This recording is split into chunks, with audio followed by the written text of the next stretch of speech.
Conference.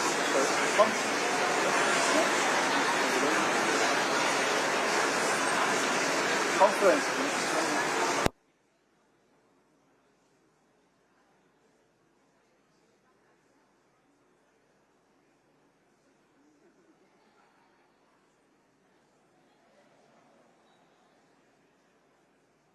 Let's go.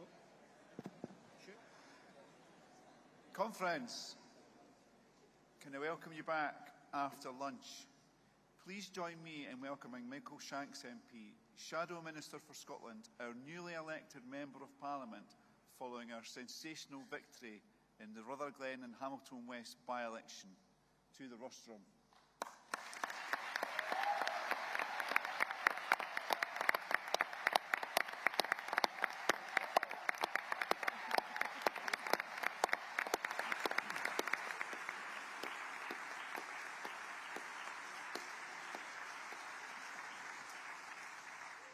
Conference, good afternoon. I could not be more proud to stand here today as the Scottish Labour Member of Parliament for Rutherglen and Hamilton West.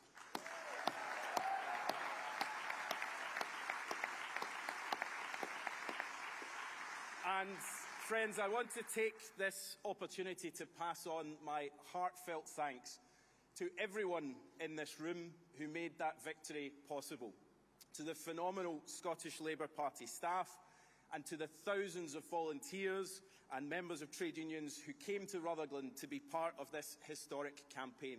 Thank you.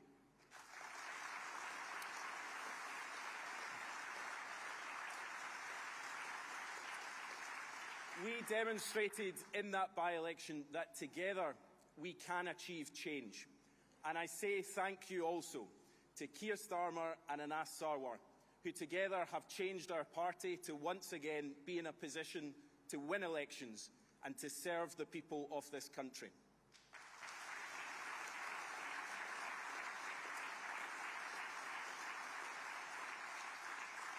We spent 6 months on that by-election. It feels like a lifetime ago. Half a year of pounding pavement, speaking to tens of thousands of voters, listening to them, to their fears, to their hopes, to their challenges, to their aspirations.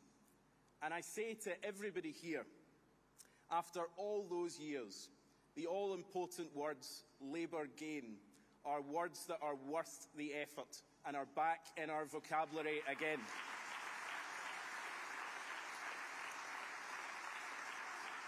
And what a year it has been since we last met. Just weeks after our last conference, Nicola Sturgeon resigned as the First Minister and Humza Yousaf crawled across the finish line in their leadership contest.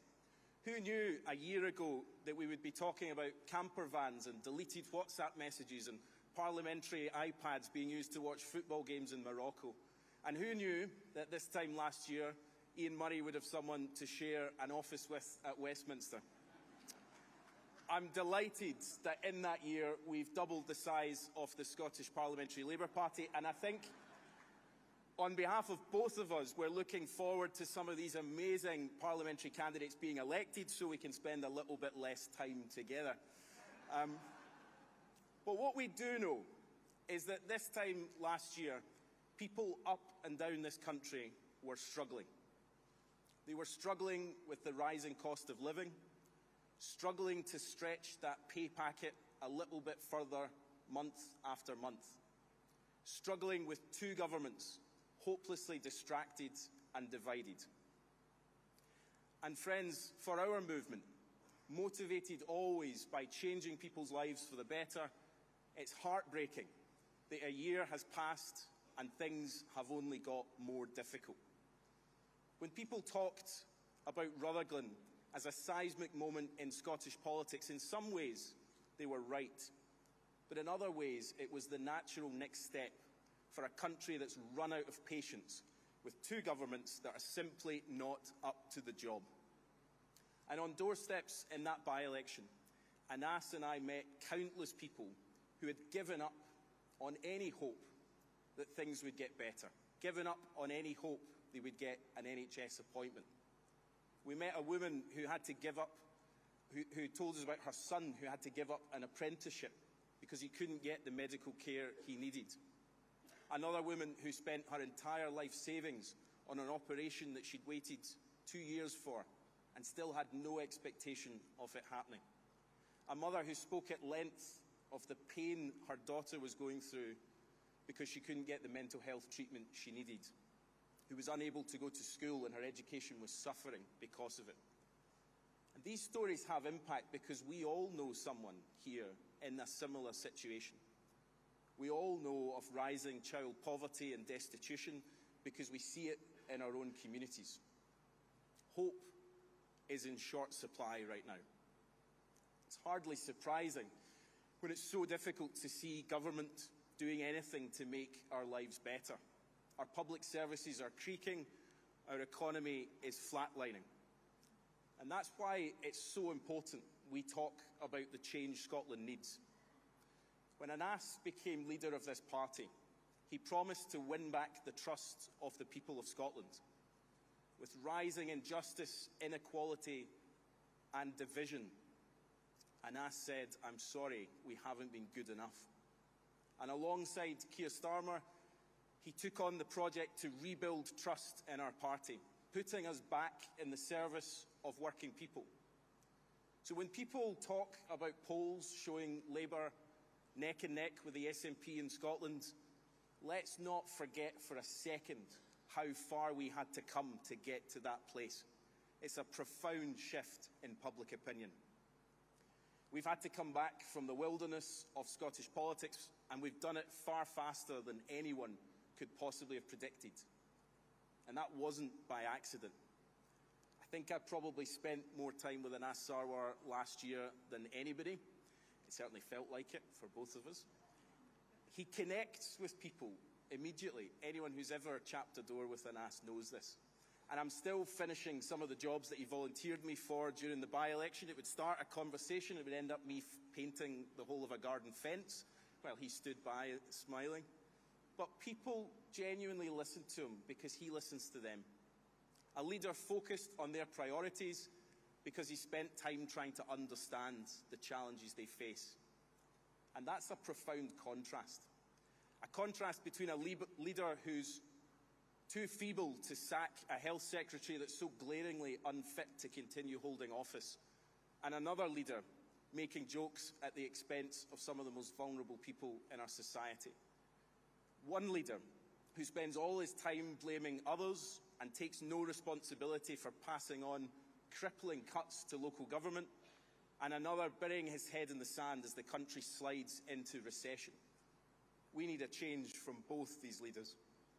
The temptation is for a country to think that politics is fundamentally broken, to resign ourselves to the idea that things can't get better, that this is as good as it gets. But if Rutherglen and Hamilton West was the moment to demonstrate that change is possible, then this year, 2024, is the year that we must all, in all of our communities, get out there and put that into practice everywhere in Scotland. Because people cannot afford another day of this Tory government. And Scotland can't afford to continue regressing in every single measure under the SNP. People need a Labour government on their side again.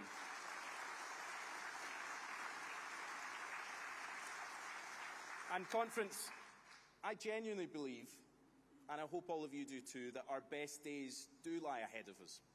With optimism, things can get better. We can have hope that politics can once again be in the service of people, fighting for our communities, fighting to deliver the change that Scotland needs. And in Anas Sarwar, we have a leader who is absolutely up to that fight, who knows what this country needs and is relentlessly focused on delivering it. And hard work lies ahead. Nothing is certain. Polls will narrow. We're going to have some tough weeks. We'll rightly be challenged on our policies and will be held to account for the higher standard that we want to see in politics. Getting our party ready to govern will mean sacrifices. We won't be able to do everything we would like to do because the perilous state of the finances the Tories are leaving us with. And the Tories and the SNP are going to throw everything they've got at us and our campaign, because they know this is the last chance they've got. But we're ready. Our fantastic candidates in every part of this country will take the fight, confident in our mission, because we've already come so far as a party. Under Anas's leadership, we're back on the pitch. We're ready to fight for the future of Scotland, ready to stand up for the soul of our communities. We've been through a hard slog. Some of us have got the scars to prove it. But together, as one team, with our eye constantly fixed on the goal of building a better Scotland, we can deliver the change Scotland needs. Rutherglen was just the start. We aren't done yet, and Scotland is crying out for more. So together, we will give Scotland its future back.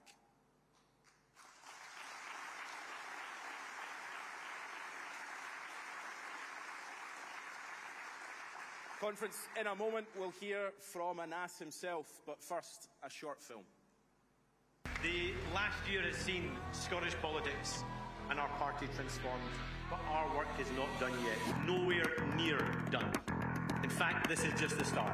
So let's take our positive message of how we will work to deliver for working people, for every community across our country. Because now there is no doubt. There is only one party that will make every corner of our country flourish.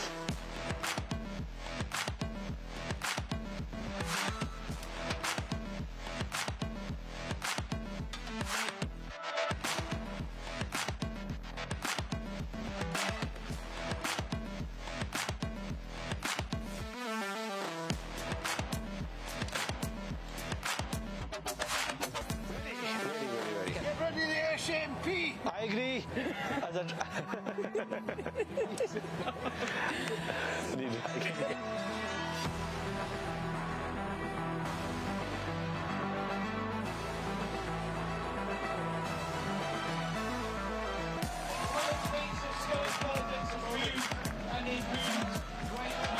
There is now only one party, this party of change in Scotland, and that is Scottish Labour.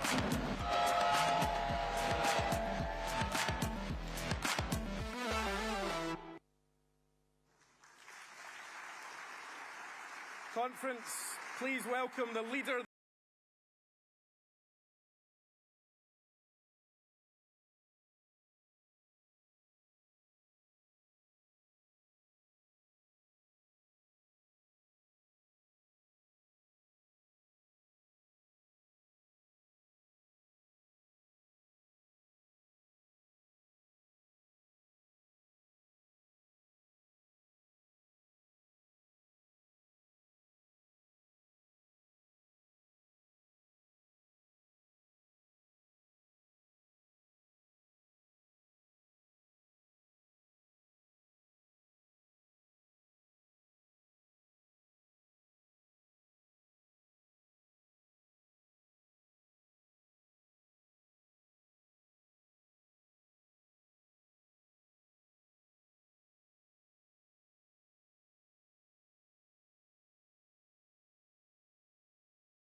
Wow. Thank you for that welcome. And thank you, Michael, and thank you, Conference. Conference, what a year it has been since we last met. And my, has Scottish politics changed. Scottish Labour, back on the pitch and winning again.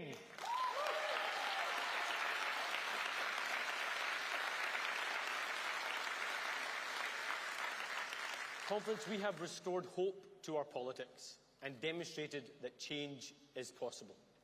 And what a moment it was for our party when last October, in a parliamentary by-election, we recorded a swing of more than 20 points to Labour, and we beat the SNP.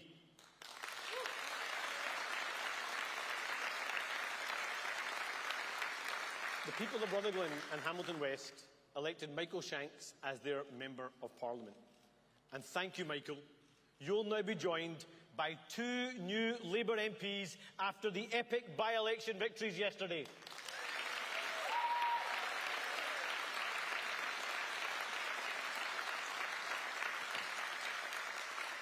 And thank you to everyone here who campaigned for Scottish Labour in Michael's by-election. But guess what? The job isn't over. Far from it. It's only starting. Because this year, we face the most important general election in a generation. So whether you deliver our message of change by knocking on doors, on the phones, by delivering leaflets, or simply by talking to your friends, family and colleagues, everyone in this room can make the difference. Because, conference, I want to take you back. Remember that feeling that night of the Rutherglen by-election? Remember that feeling when you heard Labour had won? Remember the goosebumps you felt going up your arm?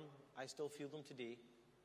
Now imagine the night of the next general election, and you watch the news coming through that Scottish Labour MP after Scottish Labour MP is being elected in seat after seat across Scotland. And just imagine that feeling, watching the electoral map turning red. And imagine how you'll feel when you hear the news that the Tories have lost and that Labour has won, and that a Labour Prime Minister will enter 10 Downing Street. Imagine that feeling. That's what we're fighting for. That's the change our country so desperately needs.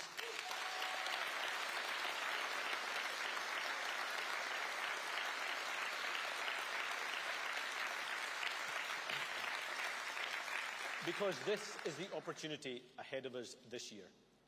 Our opportunity to reject the politics of division and despair. Our opportunity to restore integrity, trust and hope in our politics. Our chance to elect a Labour government and to put Scotland at the heart of that government.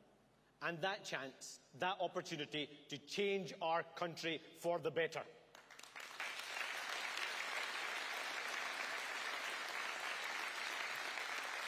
Now, friends, it's wonderful to be back in my home city of Glasgow this year. I'm a proud son of Glasgow, and I'm proud to call it my home. So much of what has shaped my politics is because of this great city. It is this great city that accepted my family as one of their own, and that welcomes families from wherever they come from. And my family is with me here today, including my 3 boys. Adam and Seffi have heard me speak before, but actually it's my youngest son's first time. So, conference, can I ask you to welcome Anas Sarwar, age 7, first-time delegate to Scottish Labour Conference.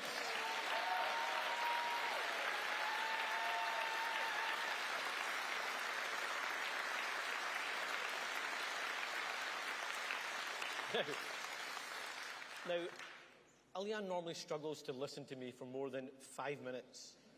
So I was going to let him bring his iPad today, but I wasn't sure about the Wi-Fi signal and I didn't want to risk the roaming charges.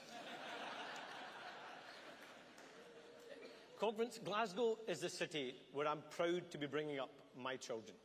This is a city that is brimming with potential. But let's be honest, it's a city being badly mismanaged by the SNP.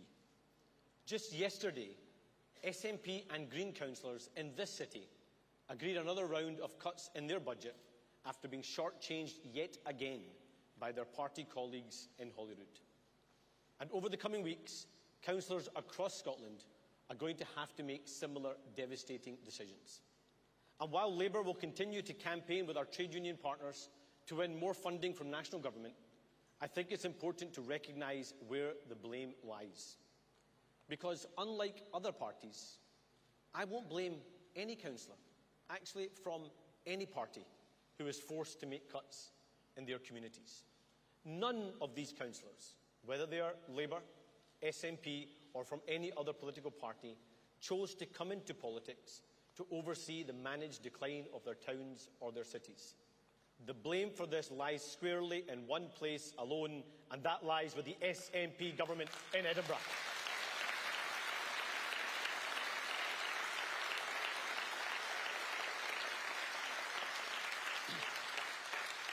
Scottish Labour remains committed to a fair funding deal for our local communities. It should be the case that when the Scottish Government's budget goes up, the budgets for local communities go up too. That means fair funding for local councils, fair funding for our communities, so that great cities like Glasgow and communities across Scotland can create more jobs, attract more investment and reach their full potential. So, Conference, it's time to end the centralisation in Holyrood, to push power back out and into the hands of our local communities, because that's what change means, and that's why change matters.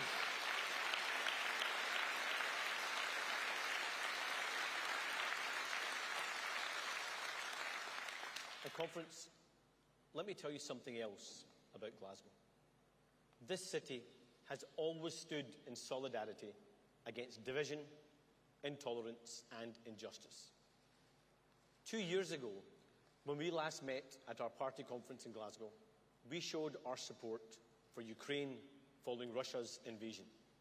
We demonstrated our solidarity then, and we do so once again today with the people of Ukraine. And this year, tragically, there is also escalating conflict in the Middle East. The loss of innocent life in Israel and in Gaza is an absolute travesty. On October the 7th, we saw the largest loss of Jewish life in any single day since the Holocaust. It was unimaginable, unforgivable, and unjustifiable. And we were right to show our solidarity with the Jewish people and with the people of Israel in the face of that terror. And as I have been clear, the collective punishment of 2.2 million citizens of Gaza is not and can never be a justifiable response to the horror inflicted by Hamas.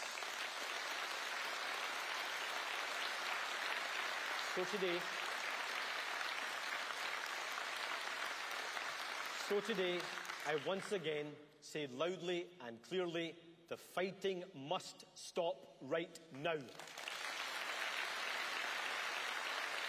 That means an immediate ceasefire with an end to rocket fire going into and coming out of Gaza. It means the immediate release of hostages, immediate access to humanitarian aid. That includes essential supplies like water, electricity, medicine, food getting into Gaza, and crucially, immediate efforts by world leaders to forge a path to an enduring peace and to a two-state solution.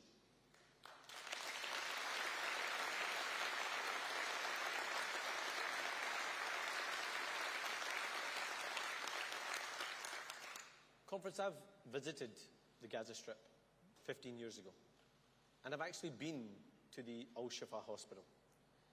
And what I saw there has stayed with me every day since. Incubator parks were not being allowed in for babies. Kidney dialysis machines had been switched off because there wasn't enough fuel. Essential medicines were not available. Al-Shifa was barely a functioning hospital then. Now it is nothing but a camp for thousands of destitute civilians cut off from aid. This has been a collective failure of the global community to strive for peace, leading to this humanitarian catastrophe. And in the face of such devastation, we must hold firm to the two-state solution. Because only when we have a safe, secure state of Israel, side by side with a state of Palestine that is also safe and secure, will we have a long-term peace. And let's be clear, Palestinian statehood is not the gift of a neighbour, it is the right of the Palestinian people.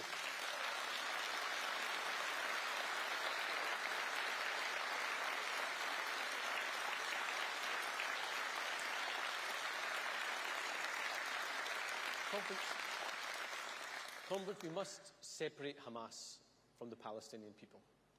They have no interest in peace and are a terrorist organisation. And we must also separate from the Israeli people Benjamin Netanyahu and his far-right government, because he is not interested in peace either.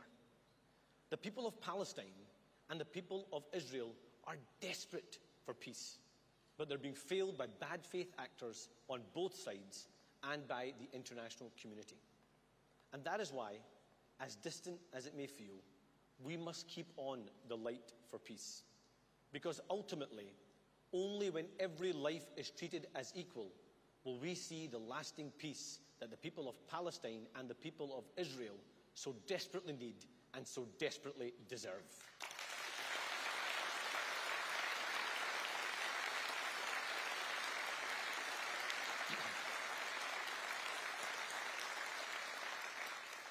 And friends, it's also important to recognize that whenever there are tensions in the Middle East, it causes increased tensions here at home. We must always have a zero-tolerance approach to anti-Semitism and Islamophobia. There is never any excuse for discrimination against Jewish people or Muslim people because of the actions of organizations or governments somewhere else in the world. So let the message from this conference be loud and clear. We will always stand shoulder to shoulder with the Jewish community in the face of anti-Semitism.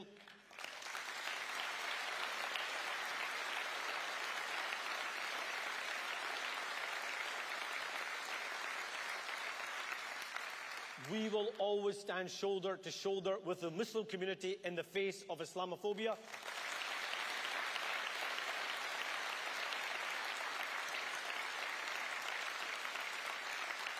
And we will always stand with every community against any form of prejudice and hate, because that is a founding principle of our Labour Party.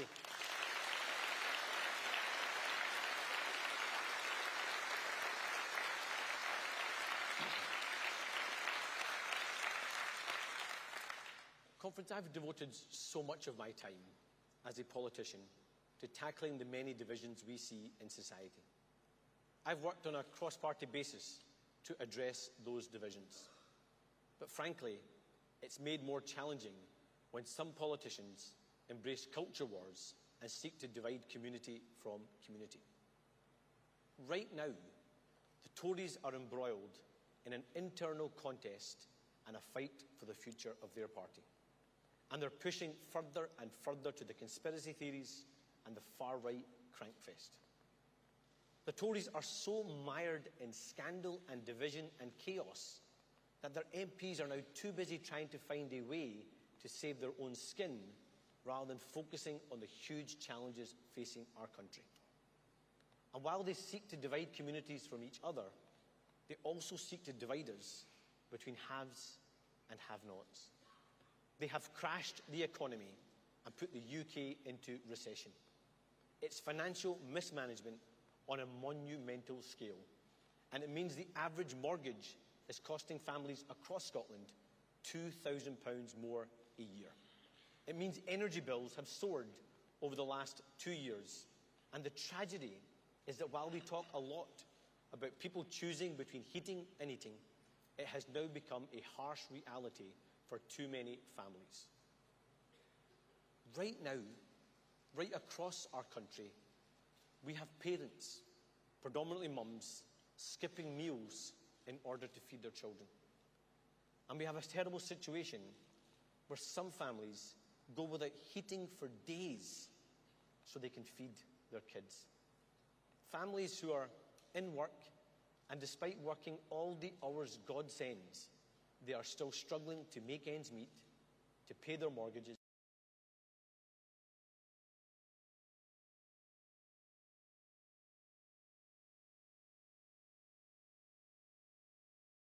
to talk about. Sending refugees to Rwanda, encouraging fascist thugs onto our streets, legitimizing hatred towards LGBT communities, banning tents for the homeless. And so people ask why change matters. Conference, just imagine 5 more years of these Tories. Imagine 5 more years of Jacob Rees-Mogg, of Priti Patel, Lee Anderson, Liz Truss, Suella Braverman, and Rishi Sunak. What an unbearable nightmare. So it falls on us, and only us, the Labour Party, to bring back hope for our country. And the sooner we get rid of this entire shower of Tories, the better. That's why we need change, and that's why change matters.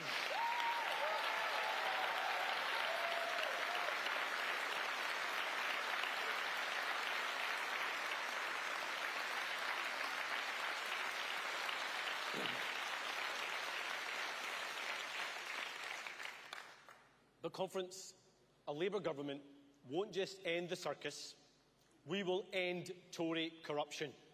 No more VIP fast lanes or kickbacks for friends. No more dodgy deals for their pals like Michelle Mone.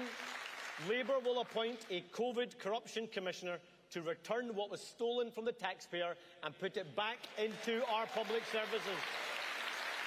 So to those that used the pandemic to get rich quick, it's payback time. We will get our money back.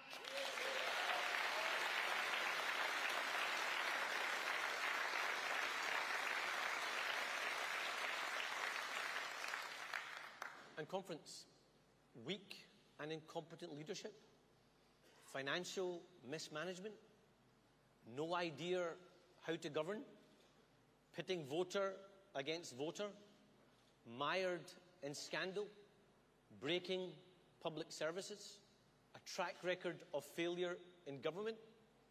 It's not just the Tories we're talking about. It's also the perfect description of the SNP.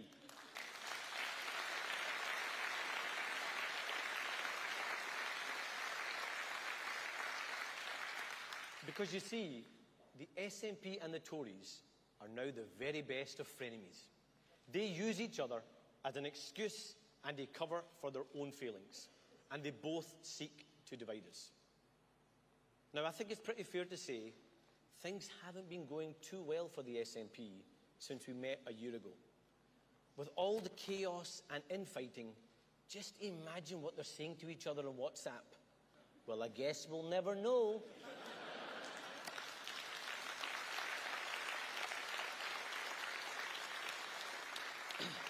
Conference, it may be funny, but it's actually really serious. If ever there was an example of a party losing its way, it's the SNP. A party no longer trusted by the people of Scotland. Back in 2021, I think people were willing to give the First Minister at the time the benefit of the doubt. They put their trust in her because they thought she was doing her best to lead us through the COVID crisis. And they believed her when she promised that this Parliament would be about COVID recovery. But when you see the industrial-scale deletion of evidence to the COVID inquiry, the failure to prioritise COVID recovery in Holyrood, the attempts to subvert not just the inquiry, but to break the law when it comes to freedom of information, and the public being lied to, and when you see the utter despair felt by the COVID-bereaved families as a result, it shows why we need change in Scotland too.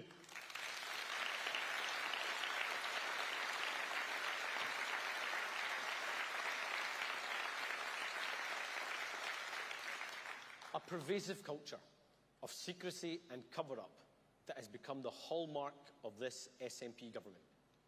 You see it with the COVID inquiry, with the ferry scandal, and more.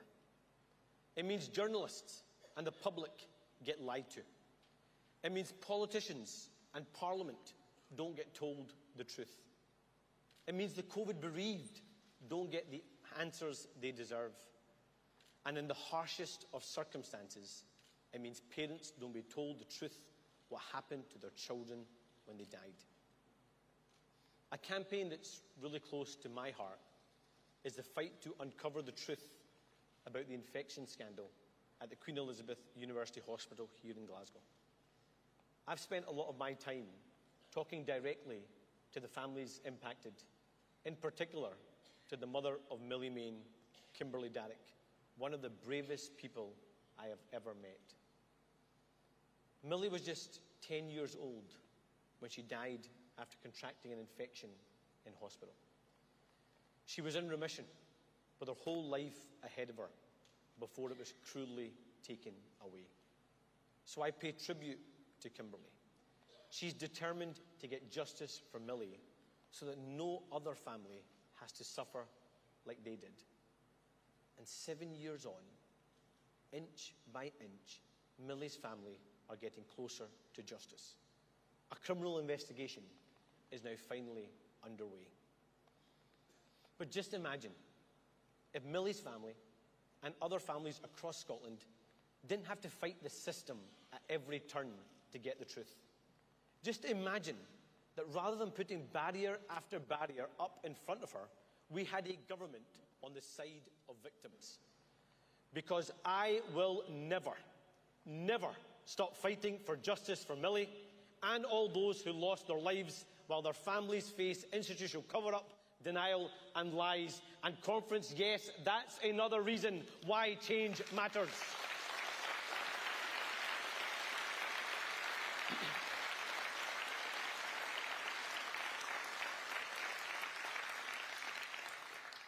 The SNP's distractions, the culture of secrecy, these have real-life consequences. It means we have a government no longer focused on the people's priorities. Financial mismanagement during a cost of living crisis, incompetence and broken public services, and no idea how to grow our economy and create well-paid, secured jobs. People can see the consequences for themselves. Whether you're stuck on an NHS waiting list, struggling to put food on the table, or your children aren't getting the opportunities they need, or your family member can't access a social care package, everyone can see what's wrong with our country. And we have the ludicrous situation where we now have a government that believes if you earn £28,500 in this country, that somehow you have the broadest shoulders and you should be expected to pay more and get less in return. The SNP is being reckless with your money, and Scots shouldn't be forced to pay the price for their incompetence.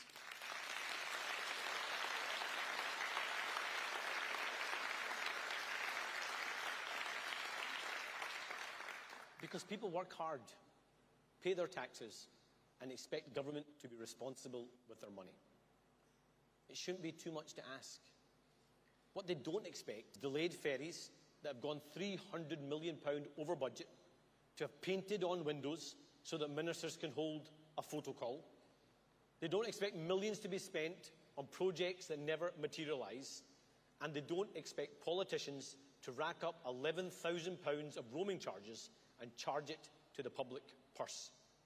So we will end the culture of financial mismanagement.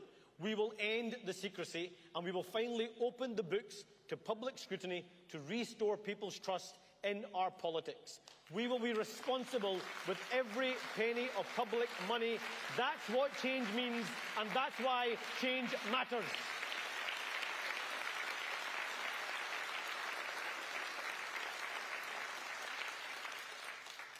But, Conference, you now have the bizarre situation where the leader of the Scottish National Party is claiming that Scots don't matter in this year's election. Now, you might have missed that because I accept it's hard to keep track of their strategy. So I'll have a go. Now, please bear with me. First, it was the general election will be a de facto referendum. Then they scrapped the de facto referendum. Then it was back on the table. Then it was a majority of votes. Then it was a majority of seats. Then it was the most seats. Then they said there's no difference between Labour and the Tories. Then they admitted there's a world of a difference between Labour and the Tories. And now they're back to saying there's no difference again. Before they said don't vote Labour because they can't win in England. Now they're saying don't vote Labour because they can't lose in England, so your vote doesn't matter. Confused. Conference, I was confused even writing this bit.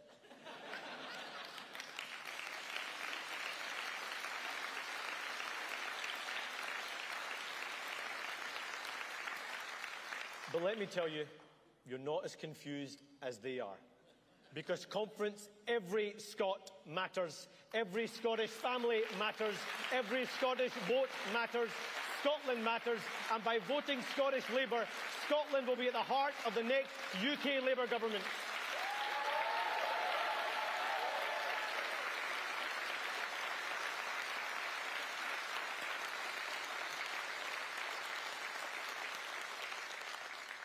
Now, Scotland has long been suspicious of the Tories. We've seen the damage they do to our communities here, but they also have a lasting legacy of damage in communities across the UK. And that is why we are united across the UK in wanting to get rid of this morally bankrupt Tory government. So Scotland's got a choice. The SNP wants Scotland to settle for sending a message. Well, I have more ambition for Scotland. The Labour Party has more ambition for Scotland. The people of Scotland have more ambition. There should be no limit to our ambition. So this year, yes, let's boot the Tories out of Downing Street, but more than that, let's put Scotland at the heart of government, be ambitious for Scotland and change our country for the better.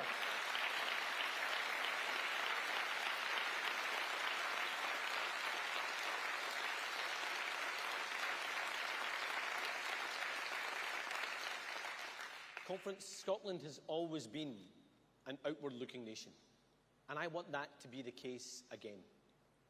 Over the last 3 years, I have been clear that I will not turn my back on any voter. I will not close my eyes or shut my ears. So I say directly to people, I don't care how you voted in the past. I don't care how you voted in either referendum. I don't support independence, and I don't support a referendum. But I understand why people want to run 1,000,000 miles away from this rotten Tory government. So while we may disagree on the final destination for Scotland, I believe we can all agree we need change right now. So let's go on this part of the journey together and deliver that change and get rid of this rotten Tory government.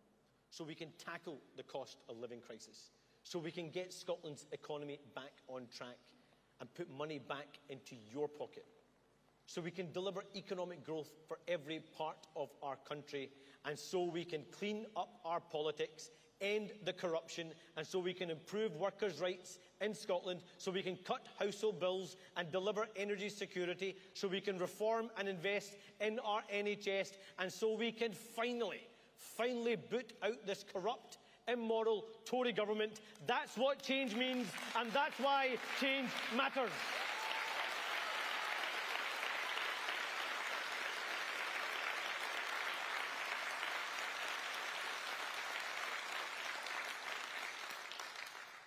This May, we will mark 25 years of our Scottish Parliament. Conference, a Labour government will be an opportunity to reset devolution and take it back to its founding principles. Because a quarter of a century on from when our Parliament was created, our opponents have failed to make devolution work for the people of Scotland. Devolution was never meant to be about two governments fighting with each other. Devolution was always meant to be about Scottish solutions to Scottish problems and two governments working together when in our national interest to actually deliver for Scotland. And neither was devolution meant to be about centralising power away from our communities. It was meant to be about empowering our communities. So ask people in the Western Isles, in Inverness or in Orkney, if they think devolution has moved power closer to them. For them and so many other places, Holyrood can feel as distant as Westminster. Every layer of our democracy is broken. That's why we must replace the House of Lords with a democratic institution that represents the nations and regions of the UK.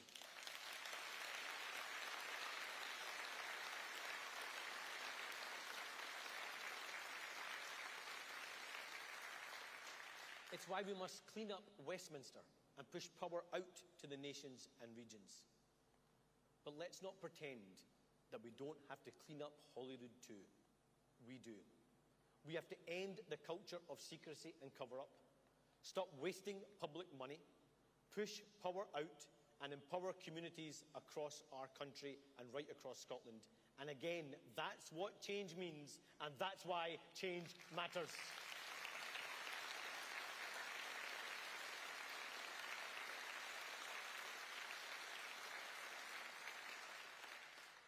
But conference is not enough for us just to persuade people across the country that Scotland's two failing governments deserve to lose.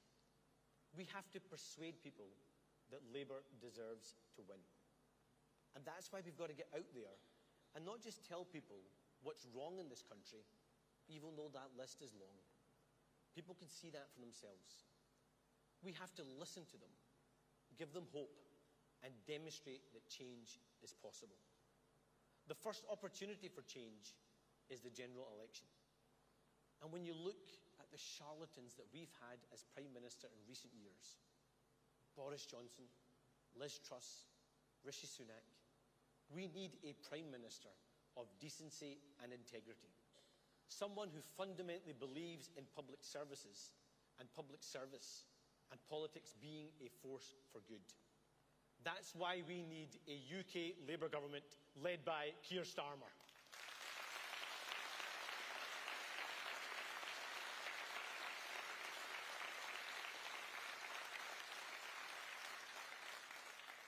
I know how hard Keir has worked to rebuild our party since the defeat in 2019. That has been an important job, but it's not our defining mission. Our mission is far bigger than party. Our mission is about what we do for the country after winning back the trust of the British people. We are rebuilding our party for a purpose so that we can return to government and rebuild our country. Now, I often get asked, why do you do this? Well, let me tell you.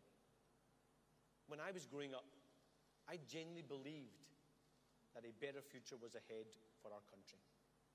And now that I'm a father, I want, like every other parent, a better future for my children. But for the first time in generations, I worry that people today are fearful for the future. That there'll be fewer opportunities rather than more. That somehow this is as good as it gets, and that we just have to accept mediocrity. Well, I'm not willing to accept that. I'm not willing to accept managed decline. We have to give back hope to everyone in this country, hope that we can deliver that positive change for the next generation. A belief that Scotland's best days do lie ahead of us. That's my mission. That's our mission. That's the Labour Party's mission. That's what change means, and that's why change matters.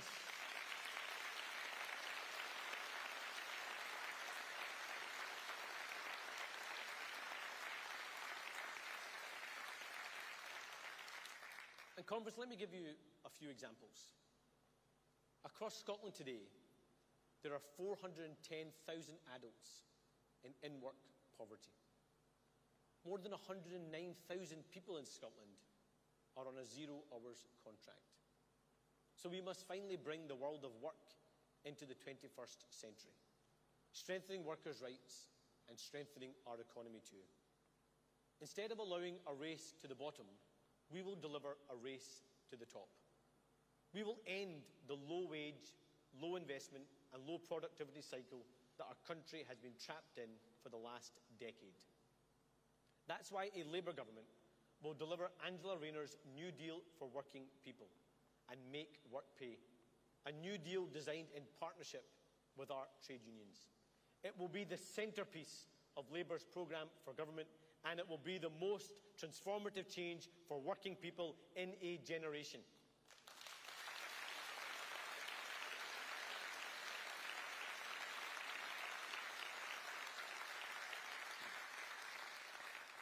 Conference, we will make work pay again, not hit working people in the middle of a cost of living crisis.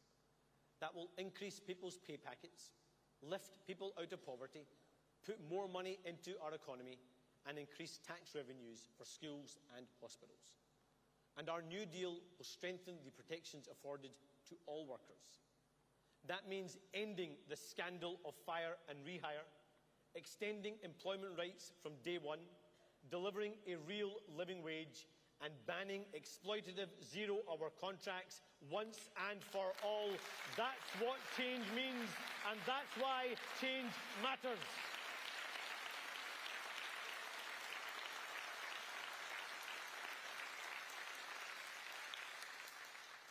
Scotland's education system used to be world-renowned, but as the international results show, standards have been falling for years.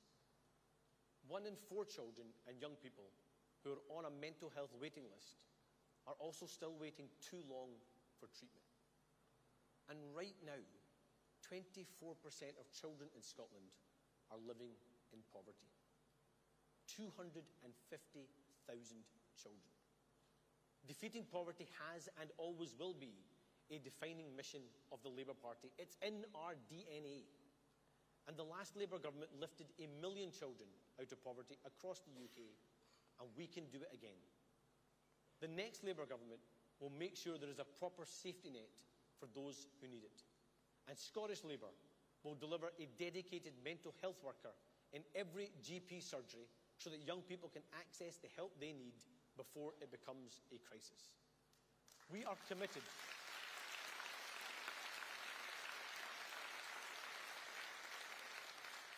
We are committed to transforming our skills system so that our young people are ready for the jobs of the future. Because no child's future should be defined by their background. Making work pay, breaking down barriers, and giving every young person the opportunity they deserve, that's how you lift families out of poverty and give young people hope back. That's what change means, and that's why change matters.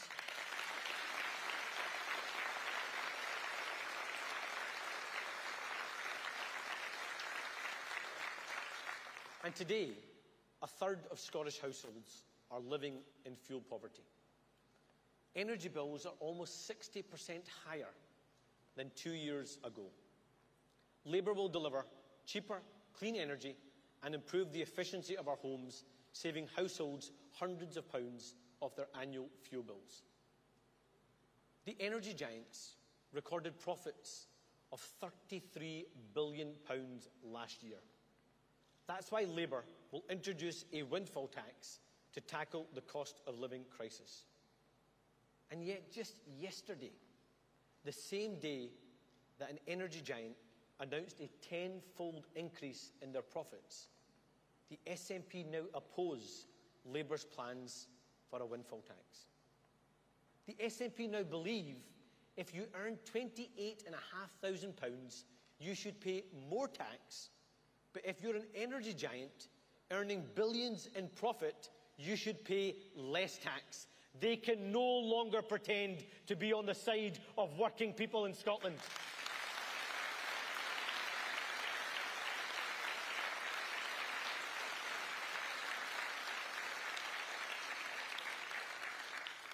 Now, let me be clear. Oil and gas play a major role in the energy mix for decades to come.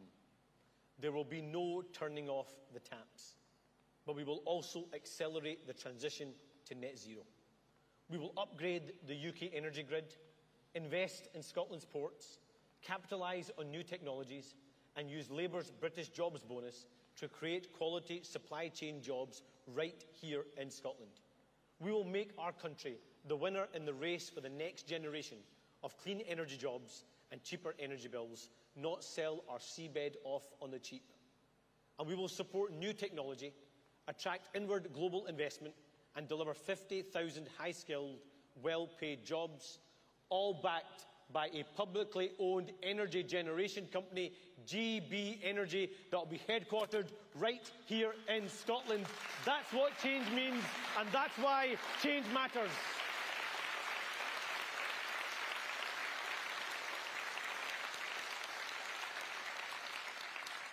And let me give you an example from this week. On Monday, I visited the Port of Dundee. It was incredible to see the work underway to assemble offshore wind turbines that will help us reach net zero and bring down energy bills. But you know, the tragedy is this.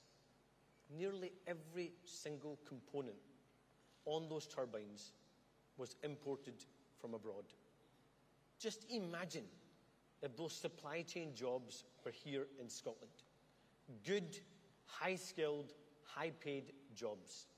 Scottish wind turbines built in Scotland, not Indonesia. Bridges built with British steel, not Chinese steel. And ferries built in the great shipyards on the Clyde, not Turkey and Poland. That's what change means, and that's why change matters.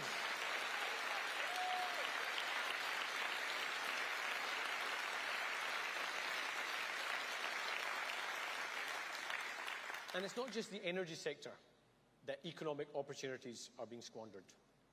Between 2022 and 2023, the number of businesses in Scotland fell by 20,000. That's livelihoods lost and futures ruined. The current government has no idea how to grow our economy while other nations and regions power ahead. So over the course of this year, in the build-up to the 2026 election, we are starting to set out what change will look like with a Labour government in the Scottish Parliament. And as we mark the 25th anniversary of devolution, it's also a time to reflect on what our Scottish Parliament has achieved and where it has fallen short. Holyrood has overseen sweeping social change, from the smoking ban to same-sex marriage to free personal care. But we have been very much a social policy parliament rather than an economic policy parliament. And that has let down Scottish employers and Scottish workers. This week I published the first report as we build a business case for Scotland. We recognise that business has to be successful for them to create the jobs our people need and for us to build the strong economy our country needs. Now, Labour will always be the best vehicle for delivering social change, but we recognise that social change is only possible with a strong, growing economy. That's why we are an unashamedly pro-growth, pro-business, pro-worker party.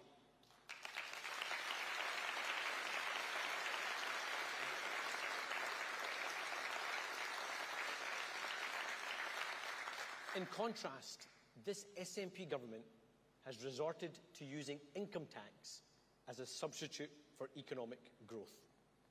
That is choking off opportunity and hurting families and companies in the middle of a cost of living crisis and a cost of doing business crisis. It is failing businesses in Scotland. Spurned on, of course, by the anti-growth SNP, the anti-growth Greens, the SNP now too has become an anti-business, anti-aspiration party. That's why we need a new business case for Scotland. Now, I don't pretend that Scottish Labour has all the answers, which is why we've been listening to business leaders and experts across the country. Since being elected leader, I have met with over 1,000 employers in Scotland to hear directly about their concerns and their aspirations. From startups to employee-owned SMEs to cooperatives to our largest corporations. I am determined to break down barriers to business and increase the appeal and the appetite for business to invest and grow in Scotland. Because too often, our politics has focused on what we can't do rather than what we can do. So it's time to use all the economic levers the Scottish Government already has. Our people and skills, maximising the potential of Scotland's workforce with a skills system redesigned so that it is aligned to industry needs. Embracing technology to transform the economy and our public services, embedding it at the heart of the public sector to make it more efficient. Delivering regional development and addressing poor transport infrastructure. And building start-up hubs based on the unique expertise of energy in Aberdeen, life sciences and gaming in Dundee, fintech and data in Edinburgh, and advanced manufacturing in Glasgow. We will also declutter the enterprise agency landscape so that business knows where to turn for support. And we will also streamline and improve regulation so that Scotland is open to business. Because from the mishandled deposit return scheme to the never-ending delays in upgrading the A9, there is an environment of uncertainty and risk at the worst possible time. That's why we will work in partnership with business to deliver our economic plan and strive for the UK to have the highest sustained growth in the G7. And we will make sure that growth works for every part of the UK. And conference, we will fix the mess the Tories have made of Brexit. We will reset the relationship with our European neighbours, and we will tear down the unnecessary barriers to trade. Because the Tories have crashed the economy, the SNP don't understand the economy, but it is Labour that will put the economy at the heart of our politics. That's what change means, and that's why change matters.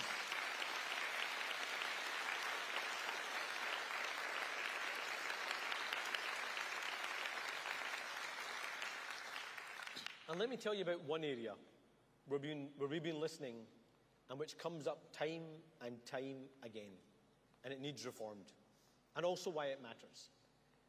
Businesses want to invest in Scotland and create jobs, but many of them are put off by how long it takes to get anything built. Our country faces a housing emergency. The lack of homes is causing devastation for families and holding back opportunities for young people who dream of owning their own home. And at the same time, Scotland's energy potential in the clean energy of the future is being held back by how long it takes to get a project off the ground. Scotland's planning system is too slow, under-resourced, and is preventing development in our cities and in our rural areas. And that means investment and opportunities are going elsewhere. When you can get an answer to a planning application in 13 weeks in Manchester, why would you wait 75 weeks in Glasgow? So Scottish Labour will speed up our planning system. We will build a central team to help fast-track projects across the country which are identified as drivers of economic growth. Decision-making will always stay local, but councils will be able to draw on this new national resource that offers the expertise, skills and the support needed to get their economies motoring. It will end the long waits and clear the backlogs so that our towns and cities can become the hubs of development and industry. And crucially, it will allow the building of local energy projects and the grid development we need to deliver cheaper, clean energy to families across the country. And it will unlock house building across Scotland and make that dream of home ownership for everyone a reality again. That's what change means. That's why change matters.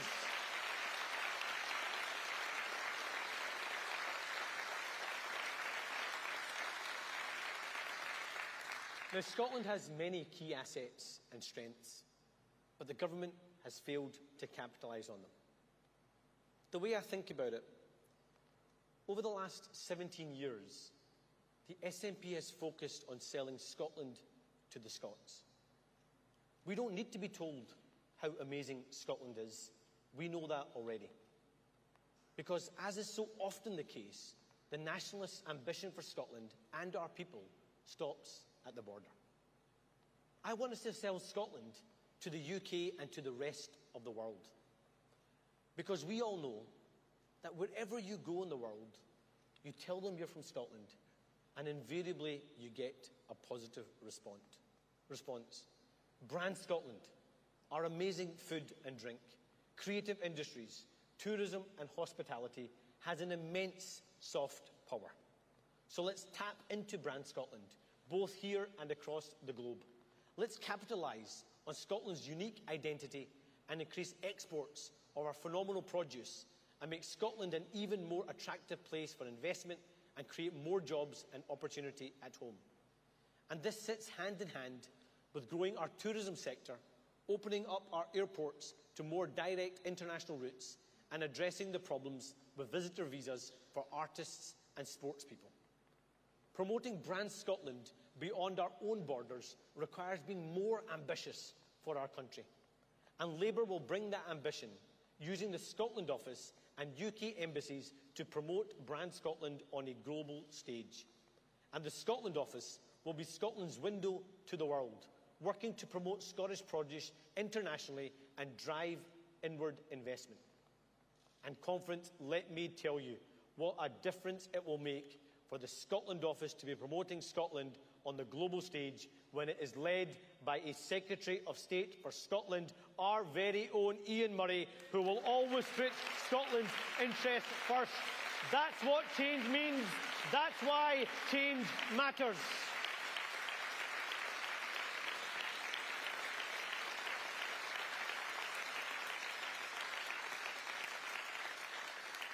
So, Conference, that's why our first priority has to be getting growth back into our economy. It's what makes it possible to change our public services, which we are so passionate about. Because every single institution has been left weaker than it was 17 years ago. A civil service forced to waste time on picking fights. Emergency staff not given the equipment or the time they need to do their jobs properly. Police officers forced to spend so much time responding to mental health calls that their own mental health is suffering and that they can't even investigate crimes anymore. Teachers forced to bring their own supplies to the classroom and to deal with increasing violence in our schools. And nowhere is change more needed than in our National Health Service. Today, there are 830,000 of our fellow Scots on an NHS waiting list, waiting for appointments, diagnostics and treatment. That is the equivalent of almost 1 in 6 Scots. Now, every single person in this room will know someone waiting for a test or waiting for treatment. And as a former NHS dentist, I look on with despair at how this government has ruined our health service.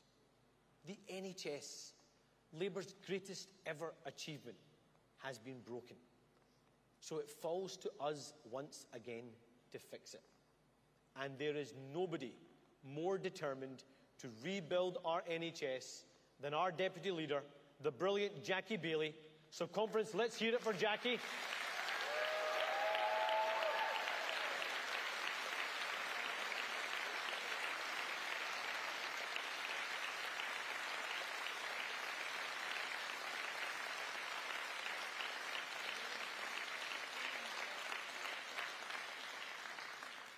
I know what you're thinking, she's always so naturally modest, that dame.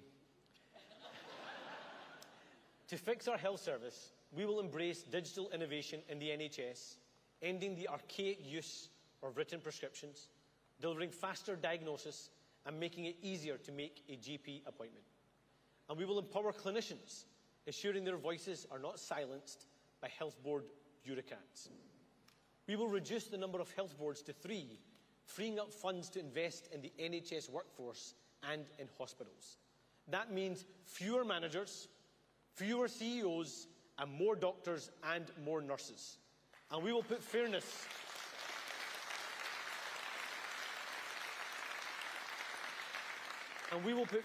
back at the heart of everything we do. That is why a UK Labour government will scrap the non-dom tax loophole, and we will invest the money in more nurses and more consultants in our NHS.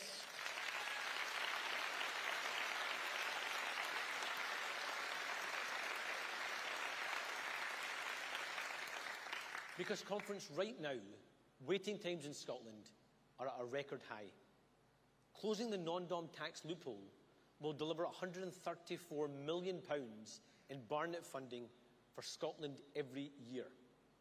So today, I commit a future Scottish Labour government to investing every penny of that in our NHS to increase capacity and drive down waiting lists. That will deliver the equivalent of 160,000 more NHS appointments every single year. That's what change means, and that's why change matters.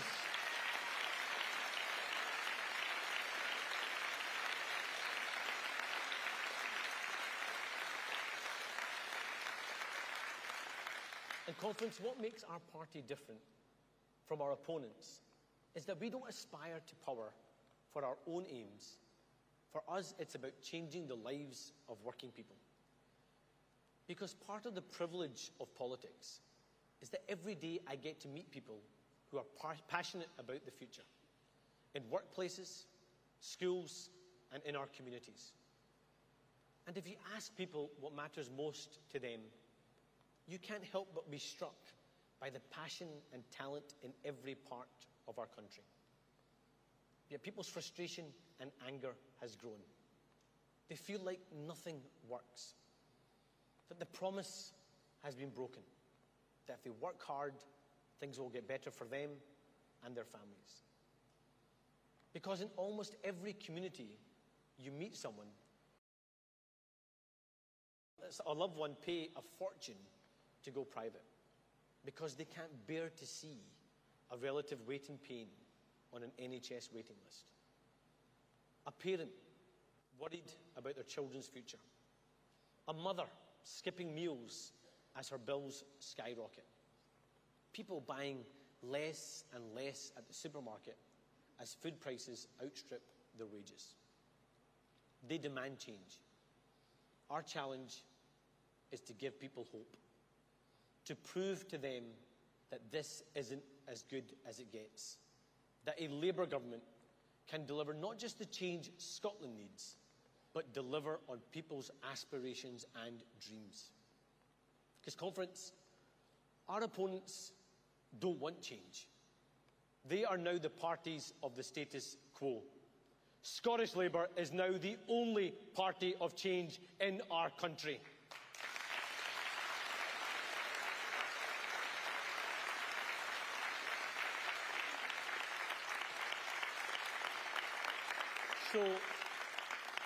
So to those who ask, what does change mean? Why does change matter? And why vote Scottish Labour? I say this. Yes, the coming election is an opportunity to get rid of this rotten Tory government and an opportunity to tell the SNP that we've had enough of them failing Scotland and its people. But it's more than that. It's an opportunity to change our country. So if you want to grow our economy and create more jobs, vote Scottish Labour. If you want to deliver a new deal for working people and make work pay, vote Scottish Labour. If you want a commitment to tackle child poverty, vote Scottish Labour. If you want to scrap the non-dom tax loophole and invest in our NHS to reduce waiting times, vote Scottish Labour. If you want GB Energy headquartered right here in Scotland and cheaper energy bills, vote Scottish Labour. If you want to end the housing emergency and bring back the dream of home ownership, vote Scottish Labour. And if you want to restore trust, aspiration and bring hope back into our politics, if you want to kick the Tories out of Downing Street, and if you want Scotland's voice at the heart of the next government, vote Scottish Labour. That's what change means. That's why change matters. Let's go make that change happen. Thank you.